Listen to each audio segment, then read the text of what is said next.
I heard others talking about buy for leads. I heard others talking about Facebook. I heard it all. What lead sources? Because even now today, I've been in this game for quite a while, and I'm still always looking for that magic lead. Well, the reality is it's not a magic lead. It's you. It's your work ethics. And what do you believe in? If you believe in a lead, that lead will work because you're going to work the lead. But if you don't believe in a lead, then don't buy it because you're wasting your time.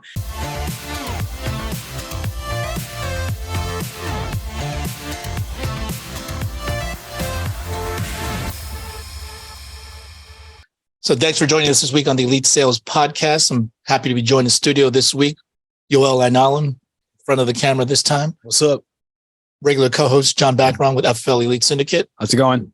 So he's got back from Miami. It's been an eventful week and a half. First week of February, we've had a lot going on. Obviously, we weren't on last week, podcast last week, because we were in Miami on location for the national convention, which was a great event. Before we dive into that, I'm looking forward to hearing from a lot of people that want to share their experiences from that event, because it's a very impactful event impactful in very different ways for different people. Like, the thing is, you're going to get out of it what you're willing to invest your emotional energy into, what you're willing to focus on. So if you go there, Miami's a great place. Miami's a fun place, tropical location, beautiful women, tons of stuff to do, places to drink everywhere around the place. So the thing is, whatever you choose to do, I mean, if you're there to just party, we'll find a party. Yeah. But if you're looking there for a business event and try to make sure you fit that in to make sure you get the most out of it for your business, not for anybody else's, then you'll find real value. Yeah, I was making a joke about some people that went. I was like, did they come here for convention or did they come here to Miami? Right. So you got to make the best of things. It's a great location, but I'm glad it's going to switch to something else, because I think it has a lot of distractions. Well, every 2 years they tend to switch up the location. We had it in Dallas, we had it in Atlanta, we had it in Vegas, we had it in Phoenix that one year. Arizona, because of the pandemic. Mm-hmm. I just feel like Eric quoting it every time now. Yeah. But I actually read this quote from Adam Grant, he's got a podcast. He's an author. I guess he's a workplace sociologist. One of my favorites. But then, I saw this quote. He put, "Choosing not to attend an unpaid work event doesn't reveal the absence of loyalty. It reflects the presence of other priorities. If team building, dinners, parties are part of the job, they should be compensated. Otherwise, attendance should be an option, not an obligation." Mm-hmm. Now, I think he's taking it very much from a employer-employee type of perspective. But the thing is, for all of us, we're independent contractors. You are your own business owner, whether you choose to accept it or not. And when you choose to accept it or not, the thing is, tax season rolls around, you realize, oh yeah, I'm my own business owner. Mm-hmm. When those paychecks don't come out because you didn't work, you don't get those deposits because you didn't put in work. Oh yeah, I'm a business owner.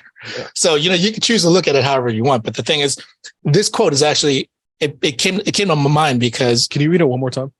Choosing not to attend an unpaid work event doesn't reveal the absence of loyalty. It reflects the presence of other priorities. If team building, dinners, parties are part of the job, they should be compensated. Otherwise, attendance should be an option, not an obligation. So, I mean, it spoke to me because I'm like, first of all, it's not an obligation to go to this event because there were people that didn't go. Mm-hmm. There are people that actually attended and went to Miami, but didn't show up to all the events. Right. Okay. Which, once again, is your choice. So it's not an obligation, but the obligation is not to the company. The obligation is not to your upline. The obligation is not to everyone else on your team. The obligation should really be to you. Because the thing is, if you're building a team and you're not there for your people, then I don't know. It's like, who is going to be there for your team? Mm-hmm. Like, what do you truly expect? As far as the team building, dinners, parties, we had a great time at Top Golf. That was a fun time. But as far as being compensated, that's if they're making you attend and making a compulsory thing to attend. I don't know if everyone attended. Some people weren't able to join us because flight delays and whatnot. But look, I mean, these events are all for everyone to participate and share in. And I don't look at it like, hey, this person to show up, so they're not loyal. I don't look at it that way either. But for me, I mean, I always kind of look at it like, how much does this person really care about growing? Or are they here for partying? Are they here for somehow to enrich their own mind to try to take some skills away, try to take some new perspective, hear from some of the great keynote speakers that we've had. Jocko was great. Mm-hmm. Damon John, I like him a lot, as far as I guess he puts out so much content. It was difficult for me to be like, oh, I got something new out of that. It was entertaining, but he brought a good energy. So, I mean, like, hey, I'm not criticizing the guy by any stretch, but it's all the way that we want to choose to look at this event. I mean, it really is interesting in how people are going to perceive it. So that's why we really want to have people come on and share, because I'm sure we're going to get so many different perspectives. People at whatever different position you are in your current career here with FFL, or just in sales in general, or insurance, you're going to take something different from it. So even if we had the same event next week and you attended the same number of days, same number of events, you probably would take it a little bit differently, because it's like rereading a book. Mm-hmm. Get something new out of it. Okay. Just before I open the floor up to you guys here, I mean, I actually had a pretty funny story. So, I after Hall of Fame dinner, I was like, okay, a couple guys, like, they said clubs going on, they got a table, got some bottle service, and I'm like, all right, sounds kind of interesting, but I'm like, I got to be functional for the following day. So, I'm like, I'm just going to call it an early night, take a shower, and then just get my butt into bed. Right. So I go and take a shower. It's after dinner. I take my shower. I get out. I look around. I'm like, ugh. And we stayed in South Beach at a hotel. And then the cleaning lady, she took my bath mat and she took my towel. And I'm like, kidding me. All right. So I'm like, all right, I'm trying to drip off as much as I can. And I'm going to just run across and go grab my towel, because I don't want to slip on this floor. And just as I was thinking, I hope I don't slip, I slipped. So my right foot goes up, and then I do almost like a lunge, and then my left knee hits the ground, square onto the ground, right? So my patella immediately swelled up and had like a golf ball size welt. And then like I'm like full on like Peter Griffin meme, like like I was like in pain. And I think John was in the other room, because we got a 2-bedroom suite. And then I was like screaming. I was like, oh. I heard something fall, but I'm like, we'll go sleep. John was like, he probably just died. What am I going to do about it? So I couldn't even go walk down the hall, go grab ice. I wanted to ice it, so I grabbed a couple cans of beer and I just like stuck it on top. and I was just hoping it'd go away like a guy does, right? And then so the next morning I woke up, like I could hardly move aside. I had to like text John from the other room. I'm like, hey, can you go grab me some ice? And then he goes and grabs. And John is like the worst person to get injured around. Because, obviously, he's got his health science background. So he starts kind of breaking down, we can go with this type of treatment. We can do this. We can do that. He breaks it down very scientifically. And, when push comes to shove, obviously he's going to help me. He went and grabbed ice for me, and, he found me a compression sleeve and all that. But in the meantime, while I'm like, they're slowly dying, I have John like just taking photos and taking videos, just mocking me. And I'm just like, can a man just die in peace? Or can a man just die in peace? Not just that, but the funniest part is that was his birthday. Yeah, it was my birthday on top of that. And I'm like, which, I mean, I wasn't sad about that, because I wasn't really planning on going on partying for my birthday anyway. But I was just like, of all days for this to happen. So, I rallied, got dressed, went to convention. That was the final day of convention. I was limping around. I couldn't bend my knee at all. And I was just trying to get through as much as I can, because I just wanted to be present for it. Eventually, the awards night was the final night on Saturday night. I couldn't even do it because I just couldn't walk down those stairs. So, it was just one of those moments. And I'm like, it seemed terrible at the moment because of the physical pain. But then, I texted Andrew. I'm like, hey, I really appreciate, everything you've done for me this year to get me to this point. Andrew Taylor, shout out to Andrew Taylor. And then he was just like, oh no, that's terrible. Is there anything I can do? Blah, blah, blah. And he said, that really sucks. And I'm like, actually it doesn't suck, because like it could be way worse. Like I'm here in Miami. Like I'm not dead. Right. Like I'll recover from this. It sucks that I couldn't be there for the rest of the team for the rest of the event, but it is what it is. And, it makes us always go back and think, what if we weren't prepared if something more serious happened? This is the crux of what we do. So, I mean, fortunately we were able to have a good laugh. John more than me, but I got pictures. He's not sharing those videos. But it's one of those things, like we got to really prepare ourselves, these events, you got to prepare yourselves. You got to make sure you have people that you can count on.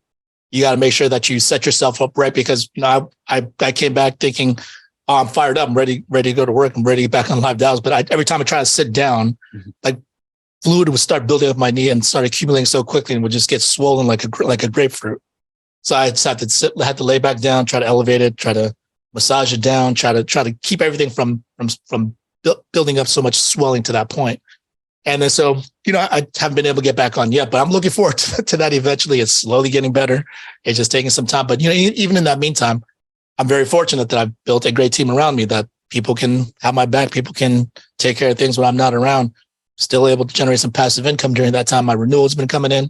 So it's been great. So yeah, just a cautionary tale, just maybe that is a funny tale for you guys to enjoy my pain. Right. Just to add to that, man, because like if you guys are doing final expense, right, you're seeing a lot of these same clients. Like, I'm pretty sure you've heard of stories where, I broke my back, I hurt myself, and I'm out of a job. I saw one roofer, he was the contractor, and he fell off the roof because he stepped on something and landed on his neck, and he's disabled. And now he's on government assistance. Like, these are the things that we kind of don't look and gloss over. But these are the benefits that we have with our business. As long as your mouth is still working, you got a computer, you can still generate income in our business, with or without a leg. Right. So it's a fortunate thing in our business. Yeah. And going back to the whole business owner thing we were talking about earlier, like, as a business owner, if I worked like putting a sheet metal on roofs and doing roofing, I wouldn't have a choice. I would have to go. Yeah. Either that or I get fired. Right. Right. Like here, I mean, like, I had to ask my boss, which is myself, if I could take that time off. And even though I didn't want to do it, I just had to do it. So, you know, that's really what you guys want to build towards, whatever you guys are, however big you're looking to scale your business, or however, you know, whatever flexibility that you want. Flexibility is always going to be there because you can always just choose not to work. But if you don't have the choice to not work and bills are still coming in, still got to take care of things financially, are you prepared? Yeah. So just wanted to share a little bit of that with you guys. Let's start off with Darren, since he hopped on way early, prepared himself, got his rock star background all set up. So Darren, why don't you share with us a little bit about your thoughts on convention, what you took away from it, how your guys enjoyed it, all that stuff. Hey, love it. Sorry to hear that about you, Albert, and it's kind of got a laugh out of that. So did you have clothes on when he was taking the pictures, or were you, just I was fully clothed. I don't do that around other people. Just making sure. All right. Didn't know what John was doing. So that's a good question, though. Yeah. You know, we all wanted to know that. I'm the only one to ask. One of these ladies aren't about to ask it, but, you know, I know they're thinking it. So, hey, I had a great time at convention. I got to take quite a few of my Rockstar team with me, and shout out to those guys that went.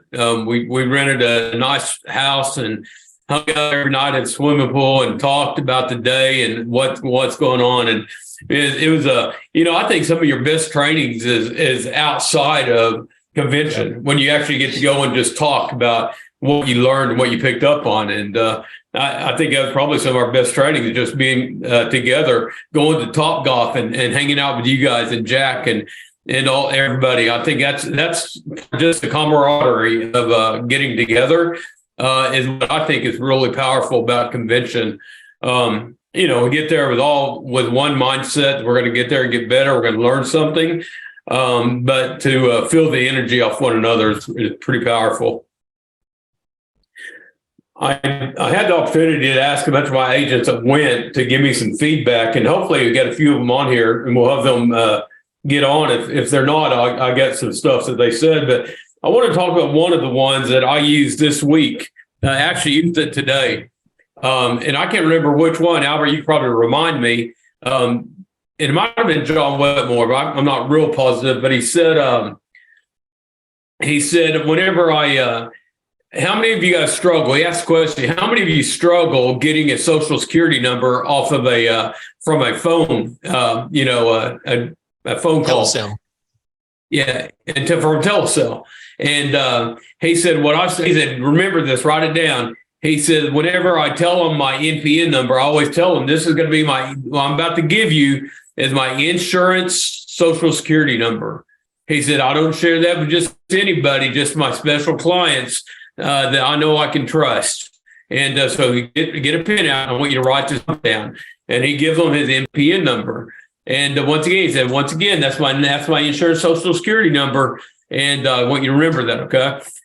If you ever need something, that's how you get, that's how we can, you can report anything about me.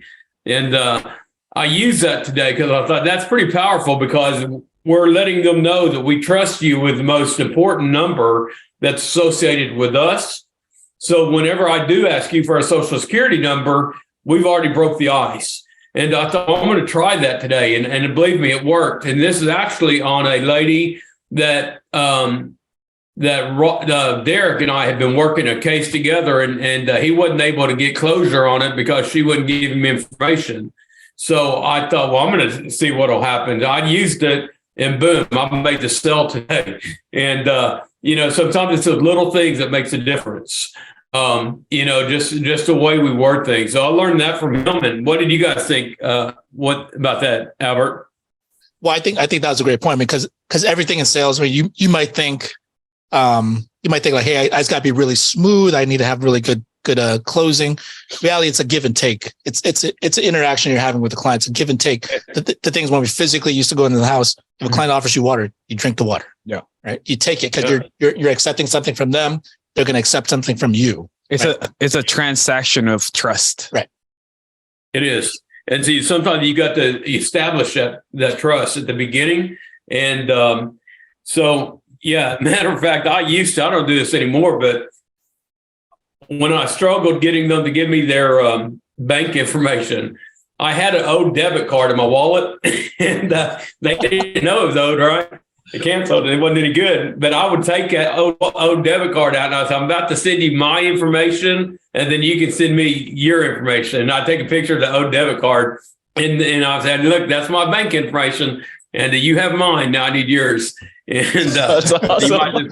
So they look at the expiration I'm full of this stuff, man. But it worked, believe it or not.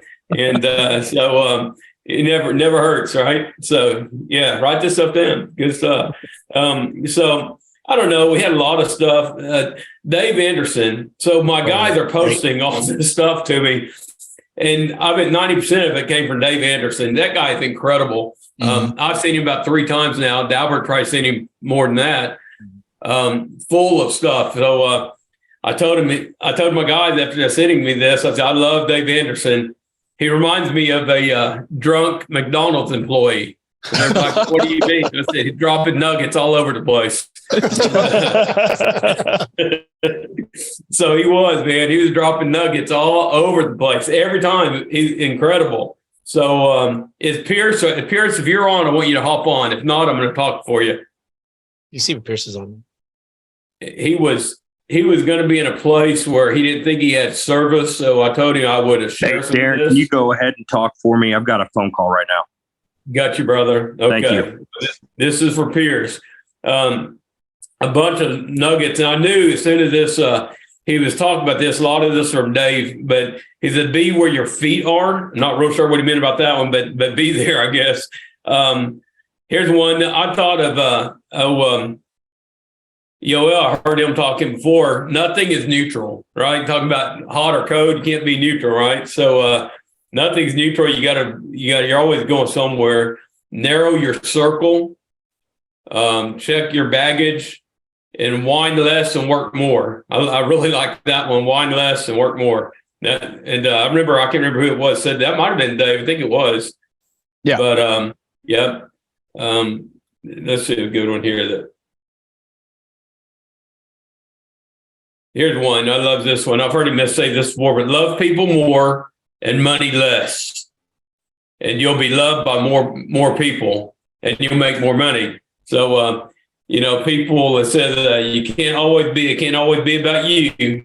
Put the people first, and the money will chase you. And so I'm going to give you an example of that today. So last night I get a lead in yesterday, and I call these leads in pretty quick as soon as I get them, because I mean, they're MP leads and they're not cheap, right? So we know what they run.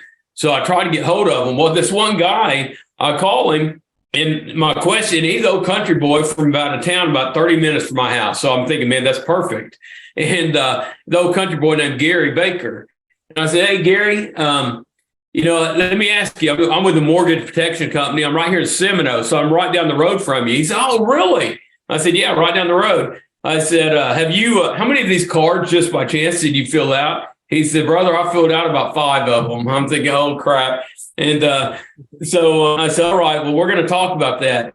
I said, have you talked? He said, I've already talked to 4 of them. He said, to be honest with you, I was going to go with the guy who's closest to me. He said, you're the man. I said, I was laughing, but I just tried to talk in his lingo, and I can talk country if I need to. So I said, tell me about those guys. He said, well, the first guy was from Iowa. He said, the next guy's from Oregon. He said, then I had a guy from Texas. I was going to go to the guy from Texas until you called. And we started talking about people we know, and together and about just country living and propane, and you may name it, we were talking it. And yeah, I mean, King of the hill. It is what it is, man. And you gotta talk their lingo, brother. And that's what we were talking. We got to talk about propane. And so anyway, it's a great story, but we're talking about insurance, and he was telling me, yeah, they tried to sell me this return of premium. And he said, man, and he was talking about the prices of it. I said, well, you know what? They don't have to look you in the eye. If they're from Iowa, they're just going to talk to you. I said, I'm going to look you in the eye. As a matter of fact, Gary, I'm going to come out to your house and you're going to see me, and I'm going to tell you what's best for you. I said, what did you like about the return of premium? And, he said, other than the price, I liked it. I said, well, I've got something called an IUL that I'm going to show you, because it's just it's another way of doing a return of premium. We can stop that payment but still have some money in the bank, and we're going to overfund it. Let me talk to you about that. And then I kind of started talking about it.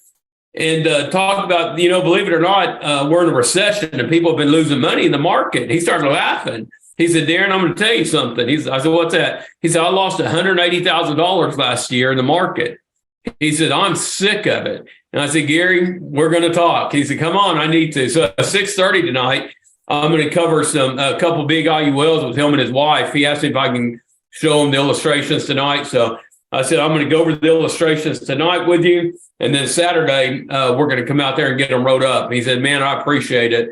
And he said, that's why I like to do business with someone close that don't mind coming out and seeing me and sharing with me. But, if I didn't make that call and I didn't have that connection, and the big thing was just listening and caring about him, right? Knowing that I want what's best for him. Sometimes as insurance agents, we get the commission thing going and we're thinking, what can I sell him and how much can I sell him? But really, I started listening to what he was telling me, and I realized what he really needs at his age is a good, well-funded IUL. So that we can overfund it and it's not going to run out. And we kind of got over that and went over the plan together. So that's kind of what I got out of that. So that kind of fit in with what he was saying. I don't want to take everyone's time. Albert, you're welcome to go on to some other ones, but if I have something else, I'll chime in. All right. Well, appreciate you sharing, man. And all that stuff, it's really good. I mean, it was like little quotes, little lines that a certain trainer went up there and they shared about what they were doing personally. That's the kind of stuff that you're going to pick up on. You're like, you shouldn't go to these events expecting, hey, I'm lazy and I don't want to work and I don't want to invest any money. And all of a sudden I'm going to show up to this event. I'm going to be a brand new person. I'm going to become Tony Robbins. Yeah. Like, it's not going to happen that way. Like, you just need to incrementally improve your skill set, shift your mind, and then just start applying. And if you learn all this stuff and you come back, you don't apply anything differently, it doesn't help you anyway. That intellectual stuff itself means nothing if you don't know how to apply it.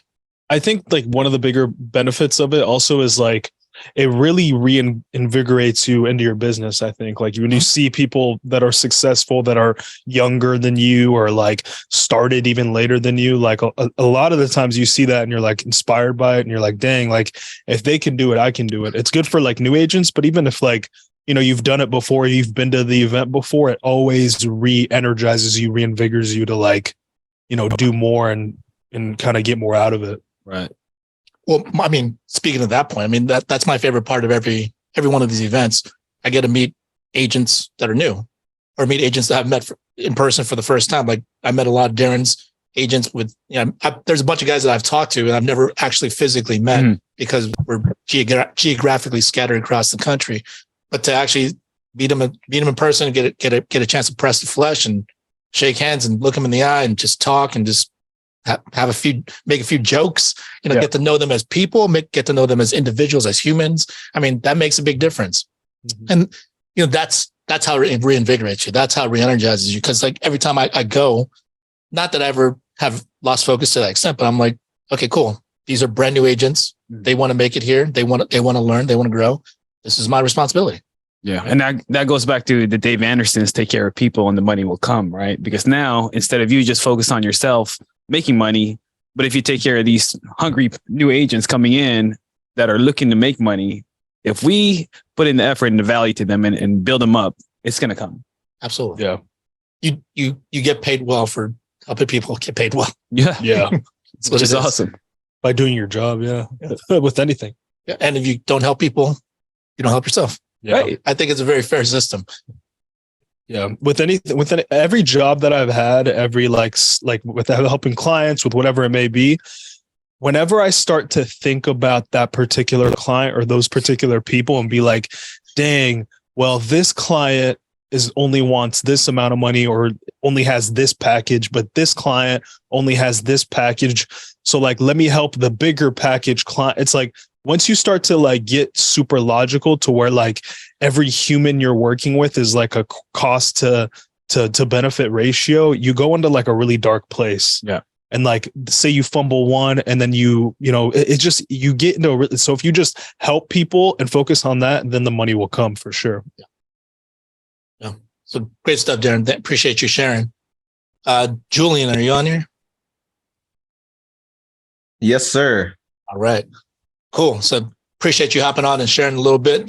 Got to meet you in person for the first time. We got a chance to speak before, but meeting in person is always different, right? Absolutely. Yeah.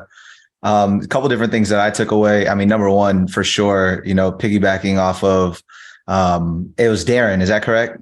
Yes. Okay. Got you. It didn't match the name. So I was unsure. I'm like, am I reading this right? Okay. But yeah, like the conversations that happened outside of convention to me were more valuable. I know that convention is what really was the pull, obviously it brought everyone to Miami, but the networking, the meetings, the dinners, the number one, meeting the leaders, right? The people that you're working under or working with, of course, like it's good to be appreciated and meet these people and you don't feel like you're on an island.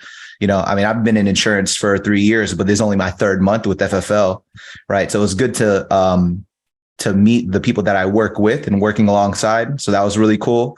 Also the networking, right? I mean, learning different strategies on not only how to sell, but I'm an agency builder. Like that's just, who I am as a person, and learning different strategies on how I'm going to build my agency.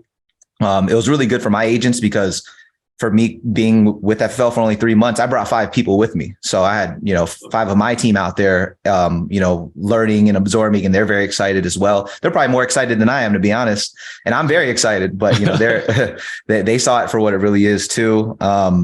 Another big takeaway for me was learning about FFL in its entirety.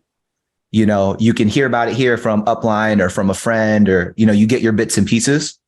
But being there in the actual convention, the gravity of like where it's going, where it comes from, the 10-year, where the goals are, everyone with the same testimonies, that was powerful to me. That really was like, oh, wow, not only am I getting in kind of early on something, and I believe it's early, for a 10-year. And also the testimonies were similar to mine, where people come from, practice companies, if you will, and, meeting you guys and having that same story. That was really cool because FFL was built on that, and now I'm part of that story as well. So that was really, really cool. But again, I would have to say the biggest takeaways were what happened outside of convention or outside of the building. It was the valuable conversations on how to sell people certain ways, different products that work for them, different sales strategies. And to me was how to build the agency the best way, the quickest way, most effective way, because that's what I'm here to do. I mean, I'll say it on here and there will be 100 people on my line by the end of the year. Hey, I like that. And okay. I was gonna say, like, it's funny. Me and Joanne, we're filming kind of like a series to help people like get contracted and get people onboarded a little bit better. And like, we were shooting, and I was like asking her really dumb questions, like really simple dumb questions for just so we can film it, and her answers, just because. A lot of the times, like she kind of looked at me funny, being like, what do you mean? Like, I was like, no, like, I don't know like I was trying to put her in a scenario of someone that's brand new, that doesn't know anything. I think a lot of the times we forget how new people are and how little they do know if we've been in this business for a while. So that's a really good point, because I had to get her to that place to be like, yeah, this is this, and this is why we do things. And she didn't realize, like, dang, like there's all these little pieces, and we got to kind of bring it all together for people, especially if they're new, because they don't know anything.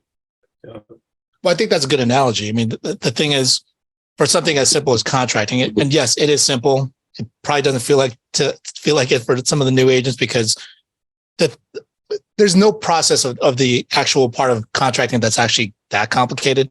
What's complicated is that construct you build around it.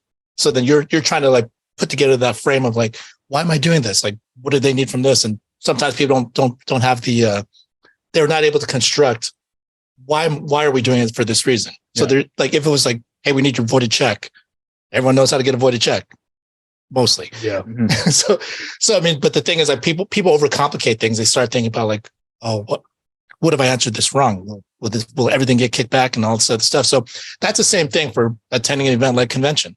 When you go to convention, you know, hey, FFL, they do this X, Y, and Z. I can do this here, but there's a lot of questions. Yeah. You start peeling everything back, because you start looking at, oh, these people have this perspective. People at this level, people have been around for this long. This is what they feel. This is what they're saying. This is what they're sharing. All this other stuff starts to kind of piece together, and then you have a much better understanding, because you see the breakdown of the blueprint. Yeah, you see the bigger picture. Yeah, we had a great dinner with Julian too on what's it? I asked you like 100 questions. I wouldn't stop asking you questions. It was funny, but the funniest part in that conversation, we were sharing war stories, right? About like the old previous company. Oh yeah. And he was talking about how bad he had it. And I'm all like, nah, bro. Check out how bad we had it working on these kits. It's like coming out the hood. You're like trying to measure up like how bad you had. We talked about our war stories and our trauma, man. It was fun. Yeah, but then for the 5 people that you brought to the event, do you think do you think that'll help their career here, rather than, let's say, if you had 5 agents that didn't attend? Oh, of course. I mean, I had one come back, and literally after the weekend had 6 names ready for me to interview, and I was like, oh wow, it's like that. Okay, cool. It's like it really got a fire going under some of these guys. I mean, I've been in insurance and for a while, so I kind of understand how this works. But for them, some of them, it was pretty new, So yeah, definitely helped them. And it helped. This was something that was brought to my attention from my guys. They really appreciated that my leaders were there for me, and they got to see that, because they look up to me. And for as my leaders to be as accessible, or like for me and John, I'm literally asking questions, or Marlon, like I'm like bombarding with questions. That's me absorbing this business. But for them to see that was powerful for them. They're like, oh, he's not just working for or working under these guys that don't care, right? These guys are really going to pour into him, and he's going to pour into us in return. And that was priceless. Like, I mean, that was brought to my attention from my guys, and they were like, seeing that was a lot for them. That did a lot. That's really cool. That's dope. Great to hear. Yeah. Now, another thing, that speaking of leadership and building a team, we talked about this a little bit. What do you think about the whole integrity opportunity? I think it's great. I think it's dope. I honestly didn't know. So, I'm a fan of Pat, Bet David, right? And I didn't know that was I didn't know that was who bought his company. Yeah. I didn't know that. I just was like, oh wow, he closed out. Like, that's great. I love his interviews. Like, I love his podcast. Right? I like him. He's cool. He's definitely one of the OGs of the game. And when I found out, I was like, oh, I'm in this building with FFL and integrity. Like, it really was like peeling all the layers back to be like, oh, this is it right here. Like, I know where I'm supposed to be. It was dope. And it's funny you brought up. Must have been crazy. That check. That was oh my huge. gosh, dude. Another cool thing about you bringing up integrity was I have friends that are at FFL at other agencies, and they've been telling me that this was the place. And I was so focused on my other path that I didn't realize this was the place. And when we met at convention, they were like, you know, when I came here, and I thought of you, I thought of, oh, this guy is definitely qualified or will be qualified one day to be integrity. And they told me that to my face. And I was like, wow, that means a lot, because I had no idea what I was getting into until convention. Right. Isn't that crazy though? The magnitude, you being a fan of PBD, and he's huge, and he's a great online social media presence. You know, he's a great communicator. I mean, so the thing is, isn't it crazy that you are lining yourself up to have that same opportunity? I mean, obviously there's a lot of steps in between, and a lot of work that goes into it, but you have the same opportunity. Absolutely. All right. So one other thing that we shared, that quote by Dave Anderson. Yes. What'd you take away from that? Could you share it, and then what'd you take away from it? Yeah, it was every time you do a little less than you can, you become a little less than you are. Right. And it's almost, you know, very parallel to the why do tomorrow what you could do today. Right. And if, you know, there's your capacity of who you are and what you can contribute and what type of value you bring to your network and your community, if you're not doing that, then you're less valuable.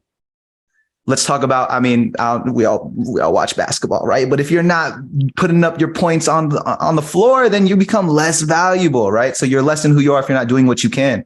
So you have to do everything you can as long as you're playing or in this game or in this business or whatever you're doing, whatever you're trying to accomplish, whether it be personal produce, whether you're trying to get the Hall of Fame, walk stage, talk, integrity, build an agency. If you're not doing it, you're only getting less. And, you know, I not only did that touch me, but I've been on that thesis. I've been on that ethos. Like I'm about that. I love that. That was dope. I'm left short. I mean, you know, you like, why would you settle for less? Why would you become less than what you actually could be? And I think sometimes, like, you know, we get so caught up in the things that we don't want to do because we're uncomfortable, and we're like, I don't want to get this uncomfortable yet. And then you're wasting time. You're wasting valuable time. Like, you'll never get those moments back. It's just life's just going to pass you by. Now, the good news is you can change it any time that you want, and you can flip it. But you need to come to that realization that the sooner the better for you, for all of you guys on here watching. Just the sooner that you can make that adjustment, don't settle for less. Life's short.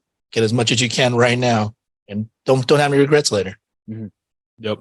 Yeah, I think like, I don't want to make this sound like all crystals and stuff, but like the energy you give is really what you get out. Like, there's never been anything that I've put my effort into, put my hard work into, that hasn't came back either directly or indirectly.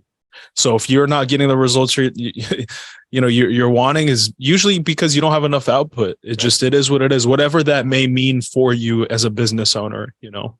Yeah. My dad used to always say that too.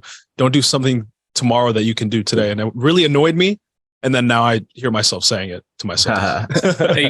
Hey, Albert, I've got one here that fits on that. This is another one from Pierce that Dave Anderson shared, but it's instant gratification is for losers.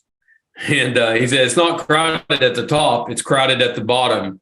So do a lot more and be more disciplined. And I thought that's pretty good. Instant gratification is for losers. And it's not crowded at the top, but it's really crowded at the bottom. So kind of fit into that, kind of on that line of what we're talking about. And go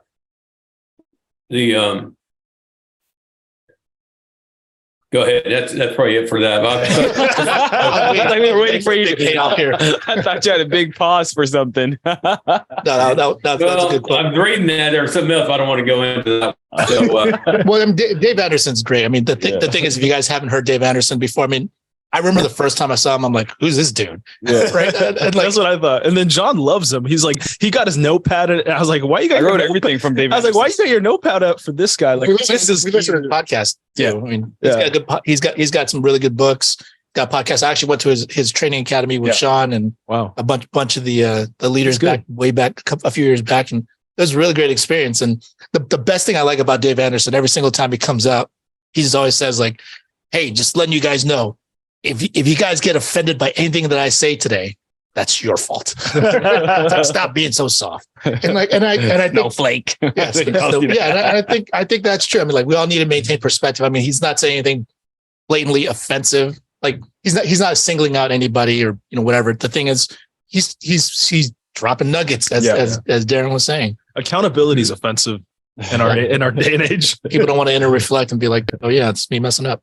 It's all about I wanted to say one other thing. The one thing I kind of took over all of it, as I was taking notes, the biggest thing of all the guys that was really top producers, I really took a lot of notes on what the top producers were saying. And you guys can attest to this. It was about spending money on yourself, believing in yourself, but buying leads, right? So I didn't hear any top producer get up there and say, I was cheap in order to make my way to the top. Right. And they bought leads, and they weren't afraid to invest in themselves. And I think if there was one thing that I really took away, and it's not that I didn't know this, but when everyone says, man, I want to be like so-and-so, I want to be like Dave, or I want to be like Trey, or I want to be like Andrew, or not. Hey, they didn't get there by going around knocking on doors and not buying leads, right? They got there by believing in themselves, purchasing leads, and then working their leads. And working their leads is important. Don't just buy them. As new agents, sometimes you buy leads and you kind of get scared of them and you don't work them like you need to. No, you work them. These guys, the other thing I got is not only did they believe in themselves and they bought leads, they worked their tails off. How many times did we hear, Albert and John, you guys, did you hear this? They said, I start early in the morning, I get my workout in, I go and I start making dials, and they'll dial for 12 hours straight, or get on the phone 12 hours straight. They work more than a 40-hour week job. But I'm not saying everybody has to do that. But if you want to be on that top, then you better look at your work ethics. And you better look at what you're investing in your company and investing in yourself. And are you really investing in leads? And they drop numbers. They weren't afraid to say numbers. I'm not going to. I'm going to let Albert decide if he wants to do that. But I'm going to tell you, the top producers were spending money on themselves by buying leads. Yeah. If I could add to that, that was basically my sum of the convention. Aside from the top speakers and the keynote speakers, right. This FFL game is not a skill-based type game. It's a lead-based system type game. You buy your leads, you create up a system, which creates your discipline. Because if you create a system, it's like clocking in. So just shout out to Misha that did great this week. He's been changing his system where he buys the leads, he clocks in at this time, he comes in at the office at 6, he gets out around late. I don't know, from like 10, 12 hours in. And it works. He's been selling. Yeah. He helped like 10 families by Monday through Thursday in 4 days because he has a system. Now, because you have a system, your skill will then develop. But before you have the skill, the ability to sell and almost, a high closing capacity, you got to create your system first. And that starts with leads. Absolutely. Yeah. And I think just think about the act of purchasing leads. Mm. If you don't purchase leads, it's your choice, obviously. But if you don't purchase leads, I mean, think about the reason behind it. Sure, there's the financial part of it. Like, I don't have money. I got to take care of my bills and all this other stuff, right? Yeah. Which, look, yes, there's bills. We all got bills. Bills will never go away. True. But if you got money and you can put into leads and you can make more money with it and then pay off your bills and then stay in the game and continue to build and make more money, which makes more sense. You want to be done and just pay your bills with that money and then have no more opportunity. Yeah. So that's one thing. The second thing is a lot of times people don't want to invest in their leads. It's not necessarily because they're thinking, what if I don't get my money back? A deep part of them inside really doesn't want to commit to that work. Yeah. Like, don't lie to yourself about that. The thing is, you can tell yourself whatever you want. Be like, I don't know if it works. I don't know what it's like. They work. There's enough proof all around us that, you got to talk to people in order for you to find your opportunities, in order for you to make your sales. There's no other way around it. So the thing is, you've seen enough people in this company do it. And if you were at a convention, you saw it time and time and time again. And you can see from just all the people around you. But the thing is, if you're not going to purchase leads, just don't create that narrative saying it's because it may not work or because I have to take care of this. If it's just because you don't want to work, actually just acknowledge that, accept it. At least at the very least, You're honest with yourself. Yeah. And if you're like, okay, I just don't want to do the work. Okay, then what's the next step? Go do something else, or accept your current financial position in life, because it's not going to change.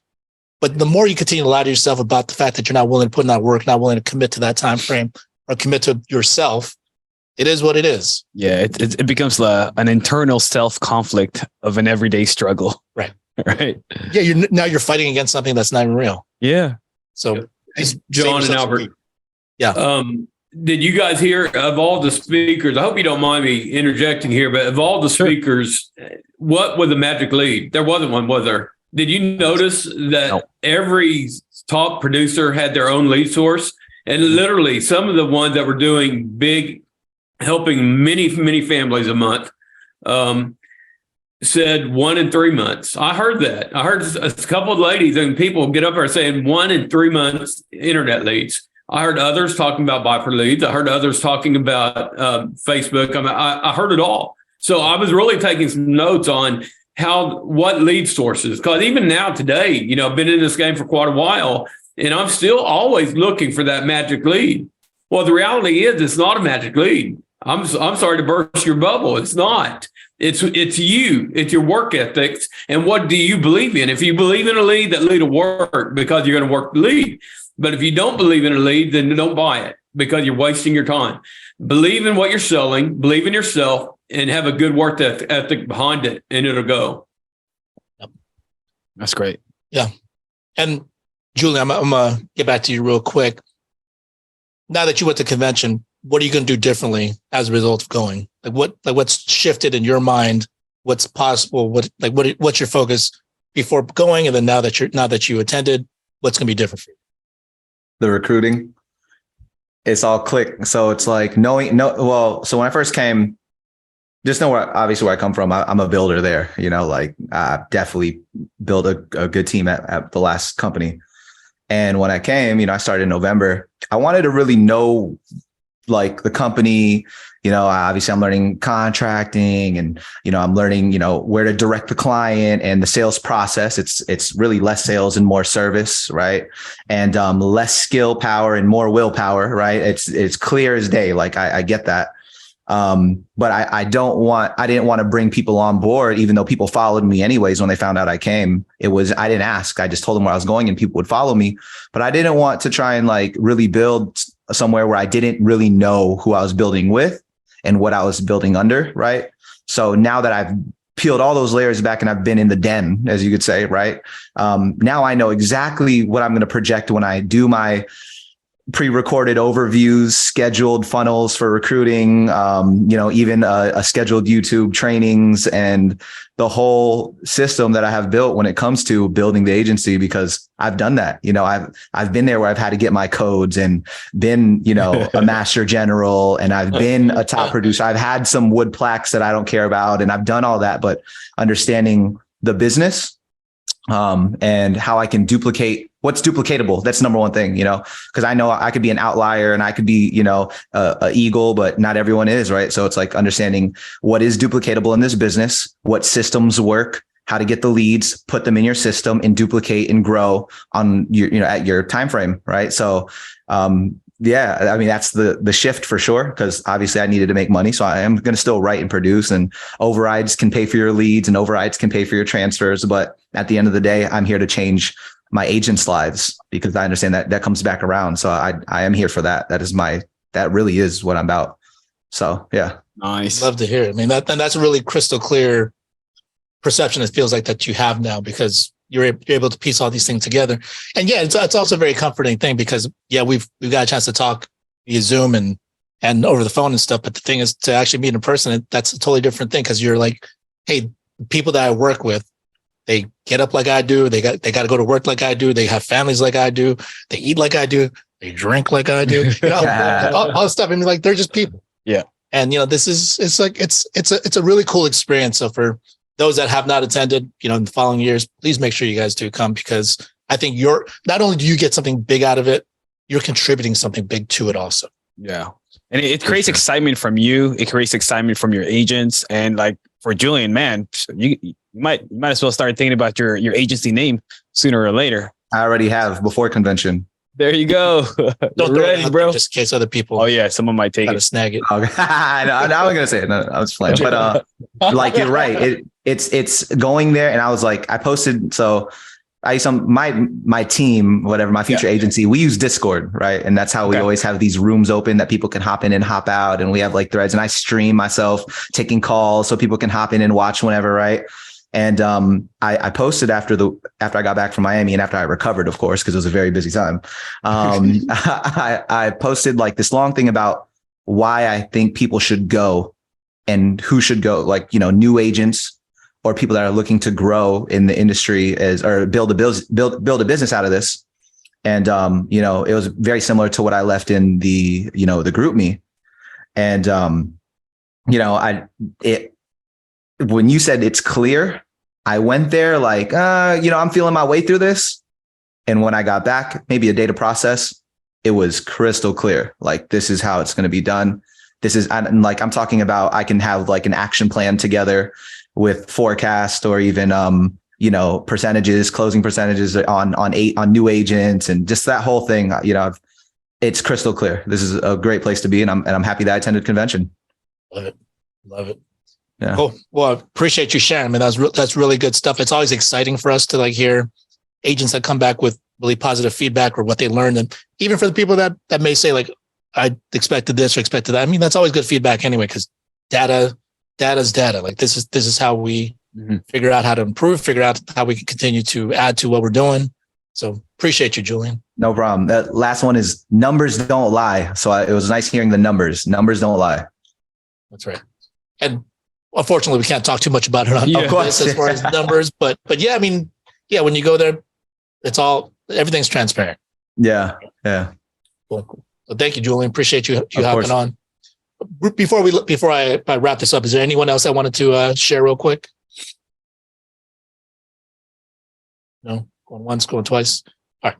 So I'll wrap up with this. So I actually, because my knee was messed up, I had to like try to distract myself on the plane because I was trying to just get through that flight. It was like a 6-hour flight. Come on, man. Back to LA. You booked Mint. Yeah, so fortunately, I sat in first class, so I was able to extend my leg. But during that time, I was like, I need to take my mind off of this. So I started watching this movie called Vengeance. Right, it's actually a movie I actually kind of wanted to watch. It kind of flew under the radar a little bit, kind of a smaller film, but really, really cool film. And it's starring BJ Novak, the guy from The Office. Yeah, Ryan Howard, that kid.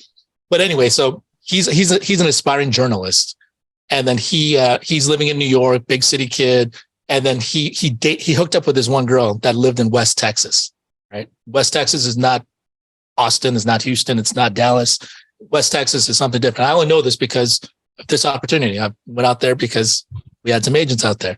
So you go to West Texas and it's just unarable land, and it's just a very different way of living, especially compared to a big city like New York. Mm-hmm.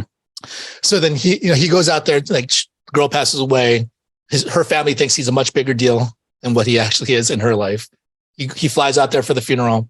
They insist he comes out. He shows up for the event, and then he starts getting like inspiration. Like, how do I turn this into a journalistic endeavor?